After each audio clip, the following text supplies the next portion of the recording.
Hi friends, రీసెంట్గా 2025 women's one day world కప్ను భారత మహిళా క్రికెట్ టీం మొట్టమొదటిసారిగా సాధించడం జరిగింది.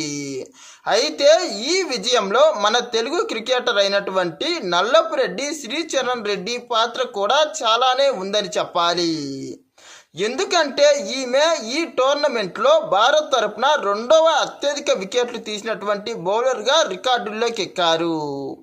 ఈమె మొత్తం మీద ఈ టోర్నమెంట్లో దాదాపుగా 14 వికెట్లతో పాటు అత్యంత పొదుపుగా బౌలింగ్ చేశారు. ప్రధానంగా ఈ మహిళా క్రికెటర్ ఆస్ట్రేలియాతో జరిగినటువంటి సెమీఫైనల్ మ్యాచ్లో అద్భుతమైన ప్రదర్శనను కనబరిచారు.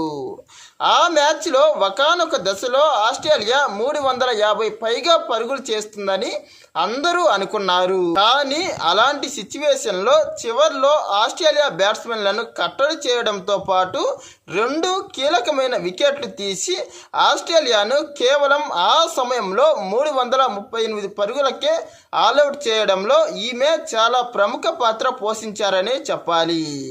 ఒకవేళ ఈమె గనుక ఆ సమయంలో సరిగ్గా బౌలింగ్ వేయకుండా ఆ వికెట్లు తీయకపోయింటే భారత్ విజయం కూడా చాలా కష్టమనే చెప్పాలి.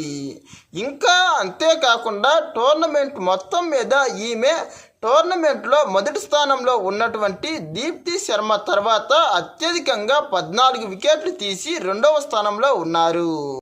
కడపకు చెందినటువంటి ఈ నల్లపురెడ్డి శ్రీచరణ్యారెడ్డి ప్రారంభంలో బ్యాడ్మింటన్, ఖోఖో మరియు కబడ్డీ వంటి ఆటలపై ఎక్కువగా మక్కువ చూపేది. కానీ ఆ తర్వాత వాళ్ళ మామయ్య ప్రోత్సాహంతో క్రికెట్లోకి వెళ్ళింది. ఇలా ఈమె క్రికెట్లోకి మారి స్థానిక క్రికెట్ టీం తరపున అద్భుతమైన ప్రదర్శన చేయడంతో ఈమె యొక్క ప్రతిభను గుర్తించి 2024లో ఢిల్లీ క్యాపిటల్స్ టీం ఈమెను 55 లక్షలకు కొనింది. తర్వాత ఐపీఎల్లో అద్భుత ప్రదర్శన మూలంగా భారత క్రికెట్ టీంలో ఇప్పటికే సరైన నాణ్యమైన స్పిన్నర్ లేకపోవడం వల్ల అది ఇప్పుడు ప్రపంచ కప్ మన భారతదేశం మరియు శ్రీలంక లాంటి స్పిన్ అనుకూల పిచ్లలో జరుగుతుండడం మూలంగా ఈమెకు కోచ్ మన ఇండియా టీంలో అవకాశం కల్పించారు. అంతేకాకుండా సెలెక్టర్లు కూడా ఒక నాణ్యమైన స్పిన్నర్ కావాలనే ఉద్దేశంతో ఈమెను సెలెక్ట్ చేయడం జరిగింది. ఇక టోర్నమెంట్ మొత్తం మీద ఈమె అసాధారణమైన ప్రదర్శన కనబర్చారని చెప్పాలి. ఒక విధంగా మొదటి ప్రయత్నంలోనే ఇలా అద్భుతమైన ప్రదర్శన చేయడం నిజంగా చాలా గొప్ప అంశమే.